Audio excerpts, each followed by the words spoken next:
Sa likod ng ospital, ang tunay na kalagayan ng non-medical healthcare workers. Sa loob ng isang ospital, hindi lang ang mga doktor at nurse ang bumubuo sa pangangalaga ng pasyente. Nariyan ang mga utility worker na nagpapanatili ng kalinisan, ang mga driver na nagdadala ng pasyente sa oras ng emergency, at ang mga administrador na nagpapadali ng sistema. Sa Pilipinas, daang-daang libong manggagawa ang kabilang sa non-medical healthcare sector. Ngunit gaano ba kasigurado ang kanilang trabaho? Ayon sa datos, 27 hanggang 45% sa kanilang kontraktual, habang 55 lamang ang may regular na posisyon. Ang average na sahod para sa mga trabahong ito ay nasa 500 to 600 na madalas na hindi sapat para sa pang-araw-araw na gastusin. Para sa karamihan, ang pagpasok sa ospital bilang isang utility worker o driver ay hindi ganoon kadali. Kontratahan, job orders at minsan, isang trabahong walang kasiguraduhan kung may kasunod pa. Maswerte na ang mapabilang sa regular na hanay. Pero sa iba, tanong araw-araw kung papatuloy pa ang trabaho nila. Ako po si Arnaldo Lacuna, isang driver dito ng Aritio. Araw-araw po biyahe sa lugar na pupuntahan. Tapos yung kahit anong oras pag tinawagan, pupunta. Dahil nasa oxygen. Matutulog tayo, gising ka. Para sa inyo po, gaano kahalaga po ang trabaho na meron kayo ngayon? Masaya naman ako na nakakatulong din ako sa mga taong kailangan. Mas kung ako hindi ako nakakapunta sa mga barbarkada kasi natatawag ako dito sa trabaho. Paano po ninyo nahanap ang trabahong ito? Mahirap ba makapasok sa ospital bilang isang driver o utility worker? Sa bagay, nung naghanap ako ng trabaho, kahit saan, agad ako nakakapasok. Kahit dito, hindi naman. Kasi dito,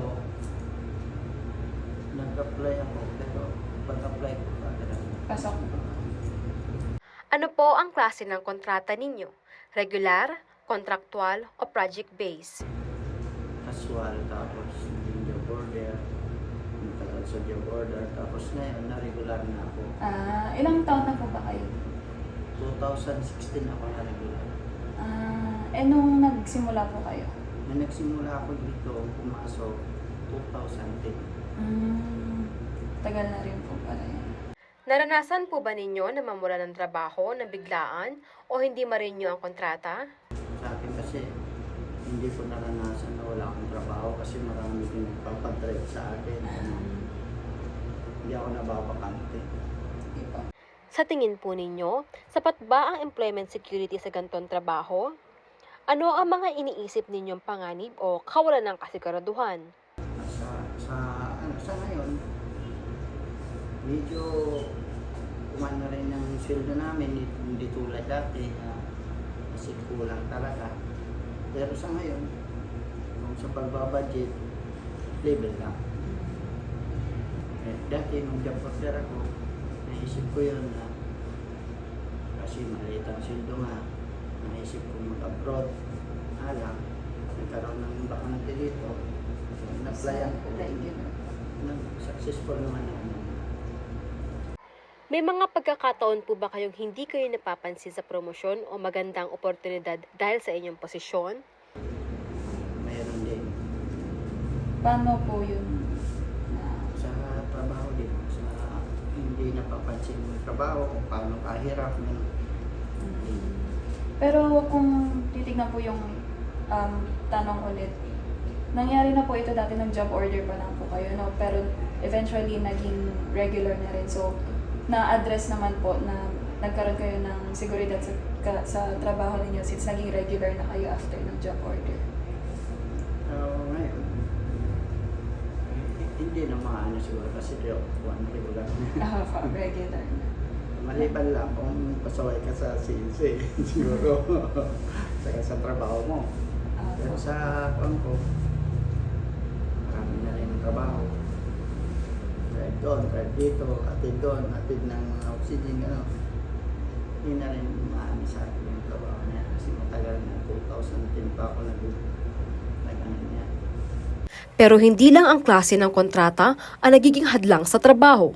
May mga pagkakataon ding hindi lang kakayahan ang batayan sa pagtanggap ng empleyado, kundi paano siya magsalita, saan siya nanggaling o kung paano siya makisalamuha. Noong naghahanap kayo ng trabaho, may napansin po ba kayong paboritismo sa pagpili ng empleyado? Wala naman ako nakakuha niya. Hindi naman po na-experience.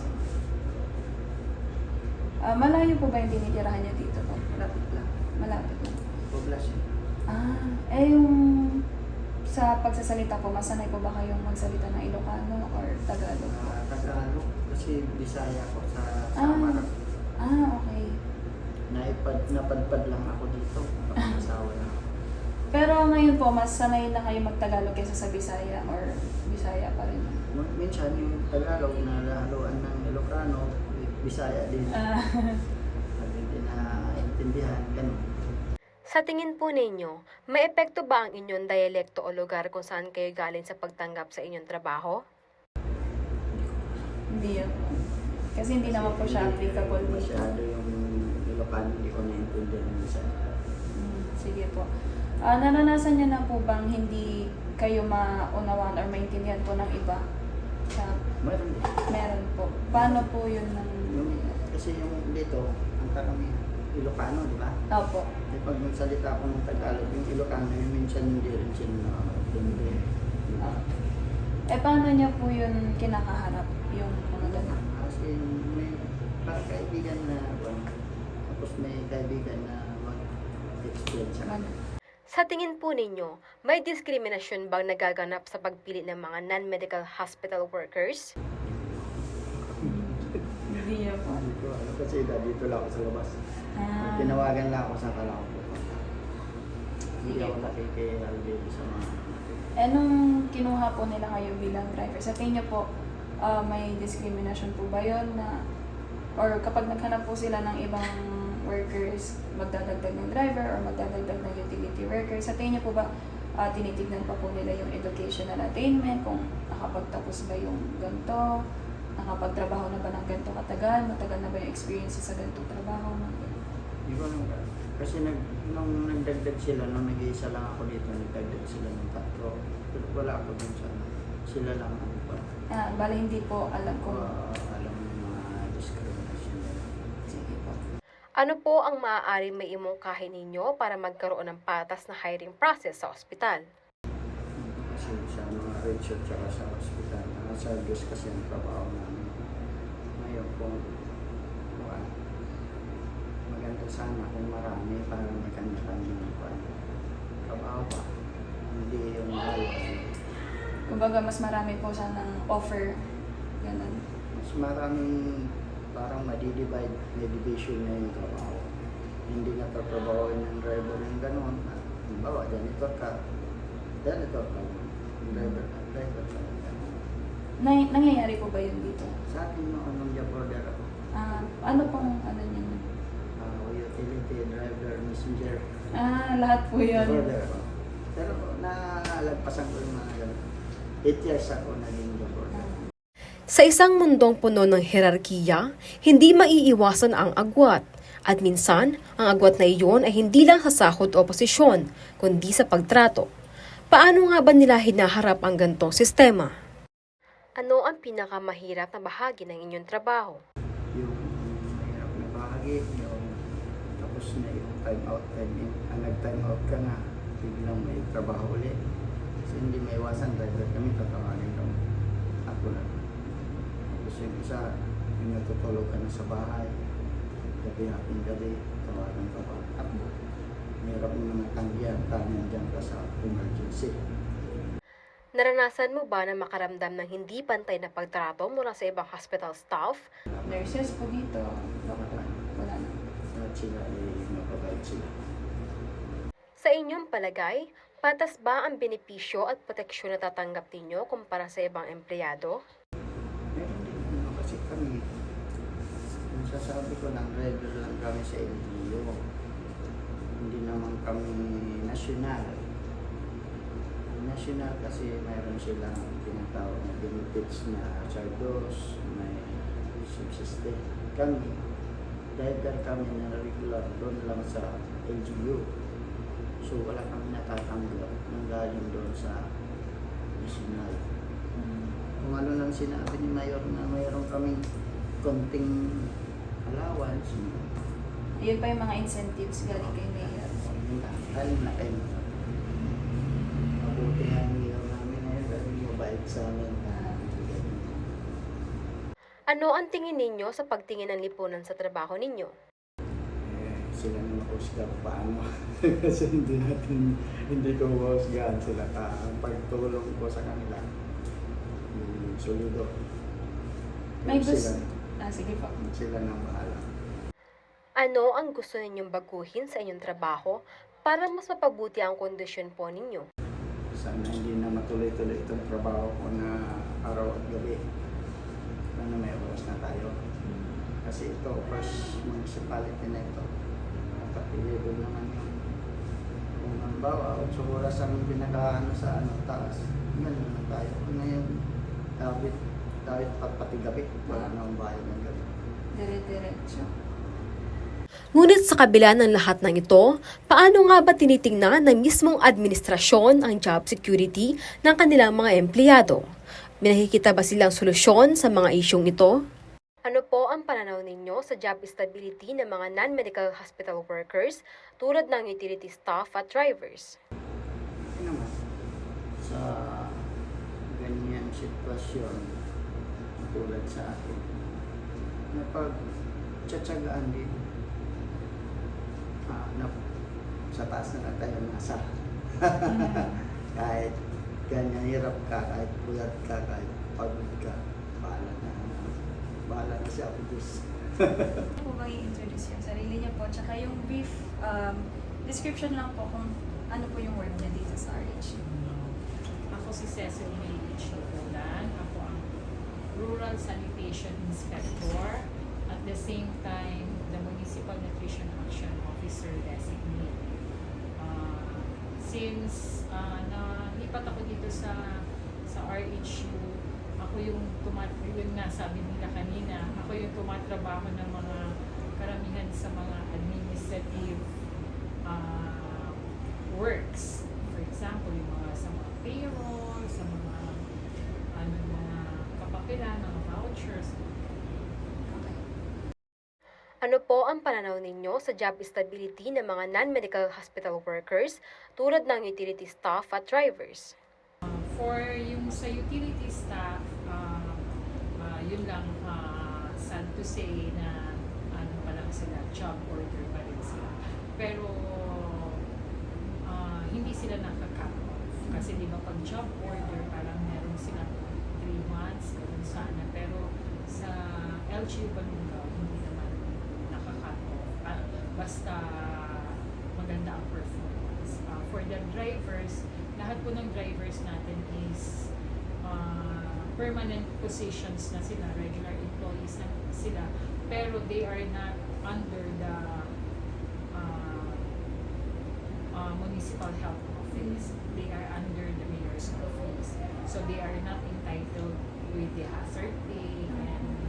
Pero sa yung ibang mga hazard pays na natanggap, kasama sila.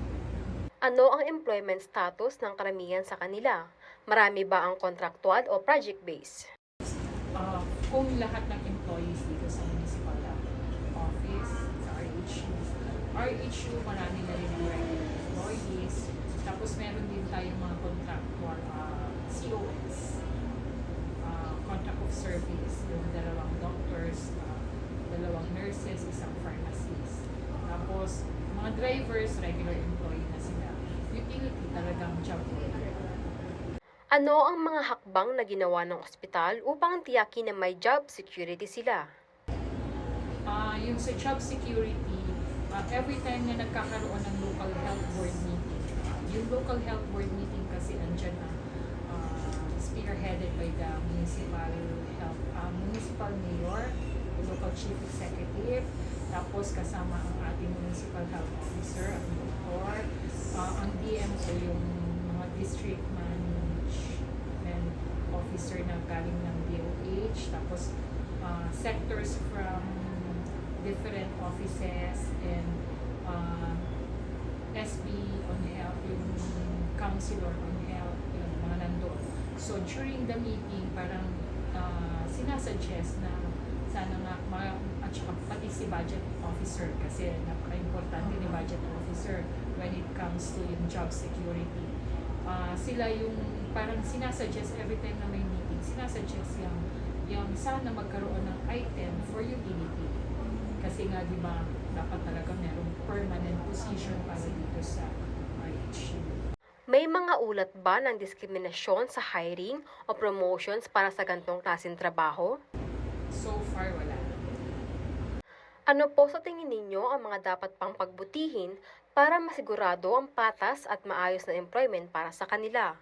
Ayun nga, parang advocacy na talagang kailangan every time na may meeting, hopefully, especially yung local health board, kasi sila yung talagang nagmamanage kung paano yung sa mga hiring ng mga staff, kung ano yung mga i-create na positions.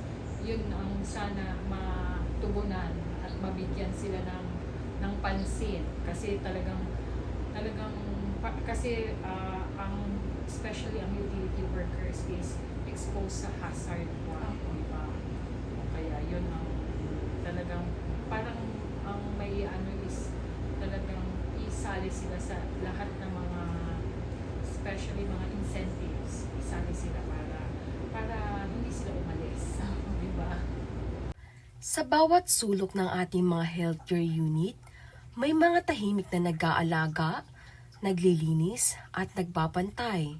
Hindi sila laging napapansin, hindi sila laging kinikilala, pero kung sila'y mawawala, mararamdaman natin ang kawalan nila. Ang tanong, hanggang kailan natin sila ipagsasawalang bahala? Hanggang kailan natin sila hindi makikita?